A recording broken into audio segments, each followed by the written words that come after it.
You didn't come into this world. You came out of it, like a wave from the ocean. You are not a stranger here. Like an apple tree producing apples, you emerge from the universe itself.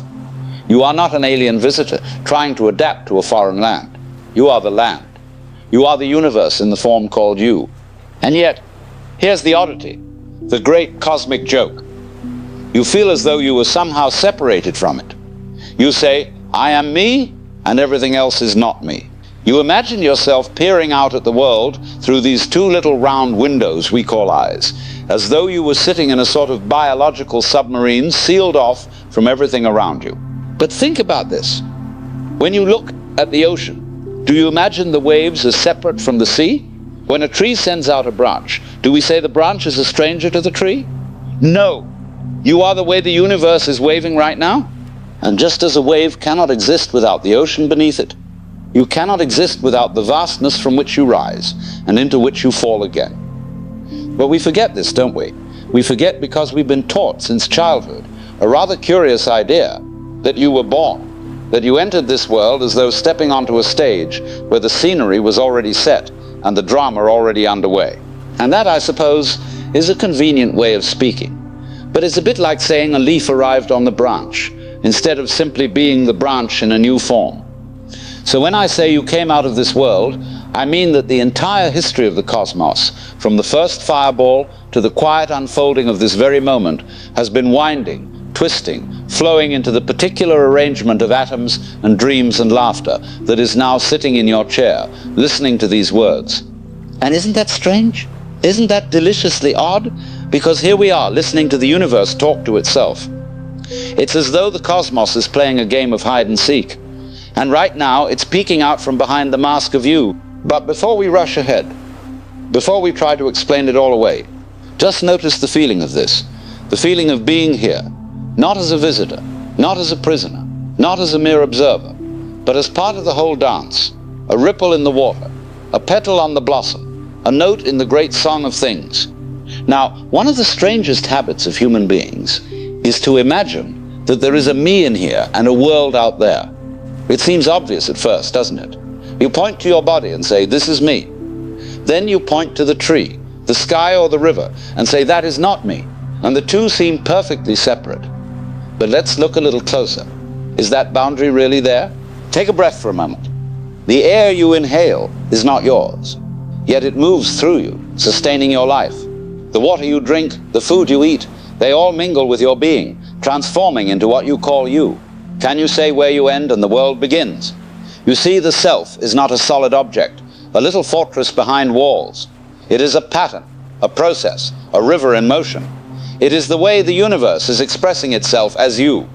And yet, from childhood, we are taught to live as if we were strangers in our own home. We learn to see ourselves as separate, isolated, competing against the world, defending our space, our property, ourself. But that is a cosmic illusion, a trick of perception. The universe is not something out there that you have to conquer, navigate, or escape from. You are it. The waves of the ocean don't think they are separate from the water. They dance because they are the water. The branches of a tree do not question their belonging. They reach and blossom because they are the tree. And when you begin to glimpse this, something subtle happens.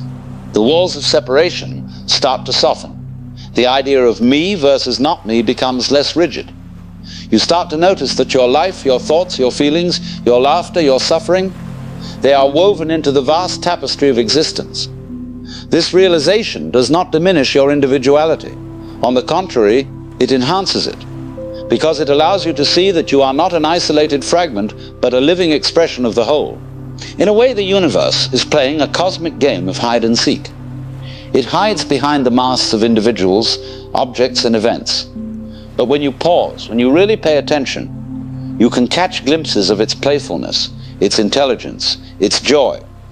And this is where life becomes magical, when you see that the separation you felt all your life is just a story your mind tells. Once you see through the story, you start to live in a more harmonious rhythm with the world, rather than struggling against it. And now, my friends, this naturally leads us into the next movement of our understanding, the dance of being and becoming. Because existence is not static, it is not fixed, it is a continual unfolding. a performance that never repeats exactly the same way. Life, my friends, is not something static. It is not a picture nailed to a wall, a fixed point you can stare at and claim as complete. It is a dance, a continuous unfolding, a melody that never repeats itself in exactly the same way. Think of a river. If you try to step into the same river twice, you cannot. The water that touched your foot the first time has already flowed onward. Life, like that river, is a constant becoming. You, right now, are not the same person you were a year ago, or even 5 minutes ago. Every thought, every breath, every blink, every fleeting feeling, they shape you, change you, and pass through you. Yet most of us act as though life is a static being, a thing to grasp or hoard. We imagine happiness as a prize waiting somewhere in the future, and so we chase it. We imagine security as a fortress we can build, and so we labor tirelessly to create it. But the dance, the real dance, does not have a destination. It cannot be pinned down. It cannot be captured in a photograph, a plan, or a schedule. Consider music. A symphony exists only as it unfolds. You cannot pause a note and still have the song. Each note depends on the ones before it, and leads naturally to the ones after. Life is like that. Each moment arises from what came before and flows effortlessly into what comes next. And here is the delightful revelation. You are not merely dancing in the universe. You are the universe dancing. Your thoughts, your emotions, your laughter, your tears, they are not separate from the music of existence. They are the music. The paradox, of course, is that while there is no ultimate destination, you are always arriving. Every breath, every step, every glance is a little arrival, a small completion, a tiny fulfillment. So you see, we need not hurry towards some imagined future. We can pause, we can breathe, we can notice the swirling, the turning, the unfolding of life as it is happening right now. And it is in this dance that we touch something profound. The awareness that life is not about holding on to a fixed self or collecting experiences like stamps in a book. It is about participating fully, joyfully, consciously in the ever-changing flow of existence. And once you glimpse this dance, you realize something extraordinary. Life is paradoxical. It is fleeting, yet eternal. It is personal, yet universal. It is form, yet formless. And it is this paradox that brings us naturally to our next chapter, the paradox of existence, where we explore the dance between opposites, silence and sound, form and emptiness, being and non-being. Now here is a curious thing about existence. It thrives on opposites. It is built from contradictions, yet those contradictions are not enemies. They are partners entwined in a cosmic dance. Consider sound and silence. Music exists because there is silence between the notes. Without silence, every note would blur into noise and the song would vanish. Similarly, life exists in the tension between beginnings and endings, growth and decay, joy and sorrow. One cannot exist without the other. And yet, most of us spend our lives trying to hold only one side of the paradox. We want happiness without sadness, success without failure, love without loss. But that's like wanting a wave without water, a tree without roots, a song without time. Existence is richer than any single emotion, any single state of being. It is both and, not either or. The day cannot exist without night. Pleasure cannot exist without pain. The self cannot exist without everything else. When you begin to see this, a remarkable thing happens. The sharp edges of life soften. The struggles, the losses, the frustrations, they are no longer interruptions to your story. They are the story. It's like a painter who wants to create depth. She doesn't just add color, she adds shadow, she adds light, she adds space. Without contrast, there is no beauty, and existence is like that painting.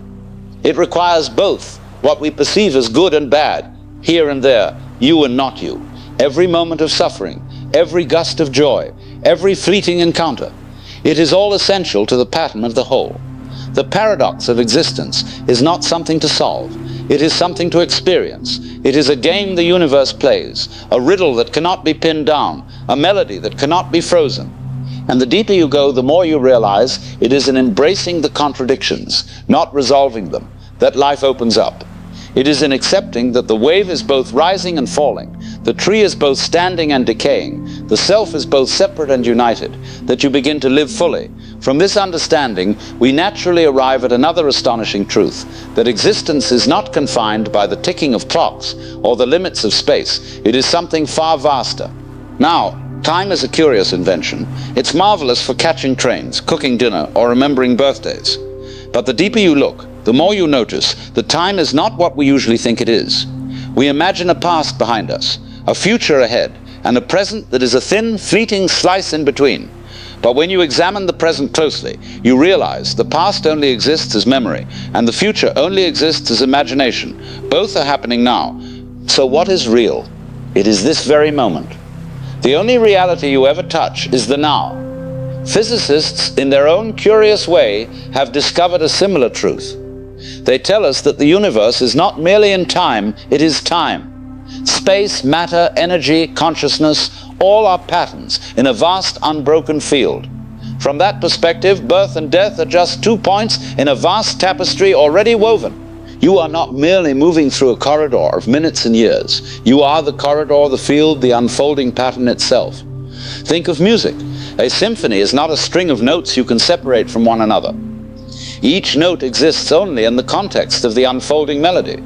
And yet the entire piece, past, present, and future, exists simultaneously in the harmony of the composition. Life is much the same. Every moment, every thought, every breath is a note in the symphony of existence. You are not a mere observer, you are the music itself. And this realization carries an astonishing freedom. You are not trapped by clocks or calendars, by deadlines or the ticking of hours. You are a participant in a timeless dance, a player in a melody that has always existed and will always exist, even as it unfolds in your awareness. And it is from this timeless, boundless perspective that we come to see the true beauty of life. The only thing we ever truly have is this moment. The only place we can ever truly be is here. And that brings us naturally to the next part, the present moment as existence, where we will explore why the now is the doorway to experiencing life fully. The present moment. It is the only reality we ever truly know. Everything you have ever experienced, your memories, your joys, your sorrows, happens now as you remember it.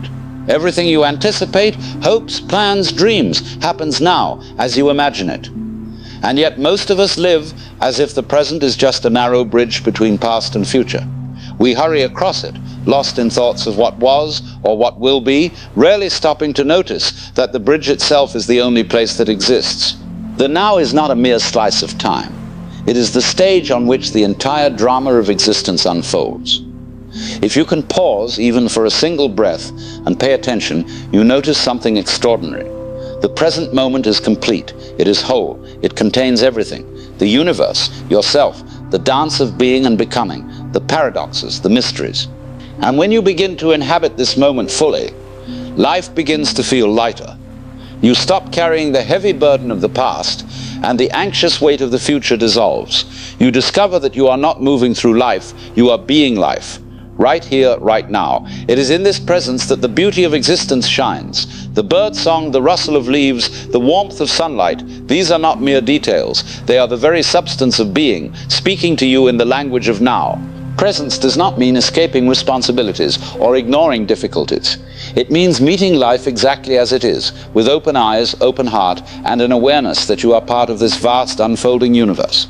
And once you experience this, you begin to understand something profound. Life is not something you hold in your hands, or control, or plan for. Life is something you participate in, a living, breathing melody that you dance within, moment by moment. Human beings have a curious habit. We want to know why. We want to explain everything, categorize everything, pin it down neatly. Why does the universe exist? Why am I here? Why does life feel so fleeting, yet so vast? And it is a beautiful impulse. Curiosity drives science, art, exploration, and philosophy itself. But the deeper you go into the question of existence, the more you notice something remarkable. Existence is not a problem to solve. It is a mystery to experience. Think about it. The fact that anything exists at all, rather than nothing, is already miraculous. The stars, the oceans, the trees, your own beating heart, all are part of a cosmic performance that has no script and no final rehearsal. When we try to pin it down, to reduce it to words or concepts, it slips through our fingers like water. But when we allow ourselves simply to experience it, life blooms in its full richness. Mystery in this sense is not a flaw or a gap in understanding. It is the very texture of existence, the space in which creativity, wonder, and joy arise. Imagine a magician performing a trick. If you demand to know how it's done, you might satisfy your curiosity, but you lose the magic. If you watch with openness, with awe, the magic comes alive. Existence is like that. It is meant to be witnessed, felt, and lived, not fully understood.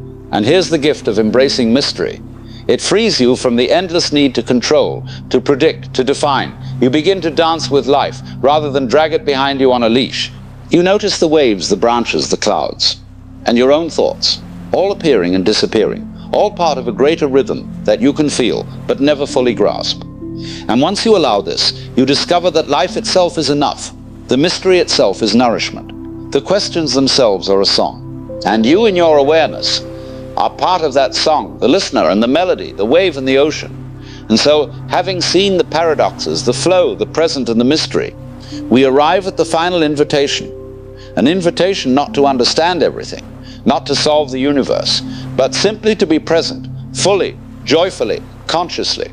So here we are, not in some distant future when we've figured everything out, not in some imagined past where life seems simpler. We are here, now.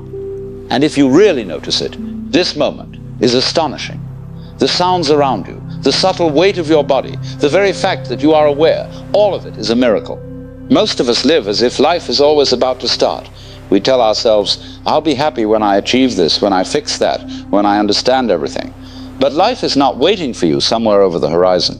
Life is happening here, now, in this very breath, in this very glance, in this very heartbeat. And the astonishing thing is, you are not merely watching it happen, you are part of it. You are the universe, expressing itself as a human being, alive and aware. To be present is not to escape the difficulties of life. It is not to pretend that problems don't exist. It is to meet reality as it is, with open eyes, open heart, and open mind. When you live in presence, the boundaries between self and world soften. You begin to see the beauty in contradictions, the joy in impermanence, the music in silence. You begin to understand, not as a concept, but as a lived experience, that you are life itself, flowing, dancing, laughing, wondering, becoming. So my invitation to you is simple.